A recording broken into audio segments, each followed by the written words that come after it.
Siapapun suamimu, saya minta kepadamu untuk teruslah belajar. Teruslah belajar, termasuk mempelajari suamimu. Pelajari.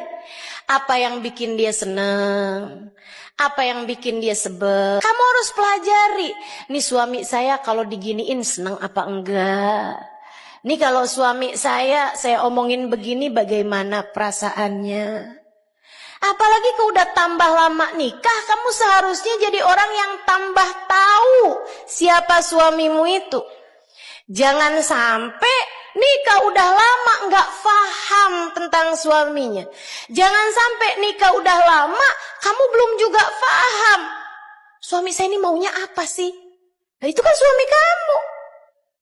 Ada tuh orang 20 tahun udah menikah, 1 hari berumah tangga, rumah tangganya ruwet, nelpon saya.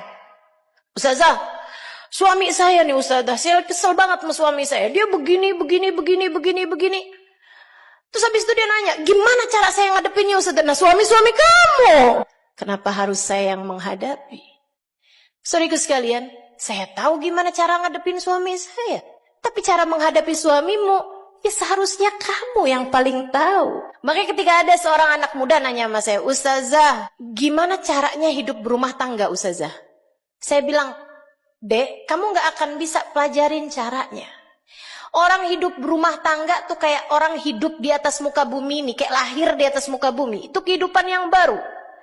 Kamu itu ketika lahir gak dikasih buku petunjuk penggunaan. Kamu gak tahu caranya jalanin kehidupan, ya kan? Akan tetapi ilmunya cuma satu. Apa itu? Jangan berhenti belajar. Sama kayak anak kecil. Jangan berhenti belajar. Dia mulain belajar tengkurap. Habis itu mulai belajar duduk. Mulai belajar merangkak. Mulai belajar berdiri. Mulai belajar berjalan. Mulai belajar berlari. Kan begitu. Mulai belajar bilang A.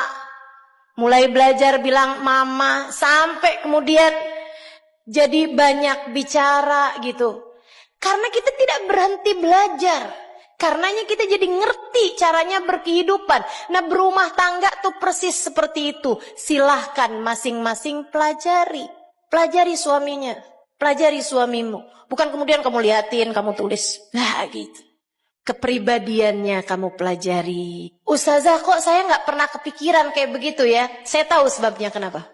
Karena kamu terlampau cinta kepada dirimu sendiri.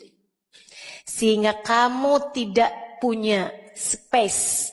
Kamu tidak punya lokasi, ruang untuk belajar cara mencintai orang lain.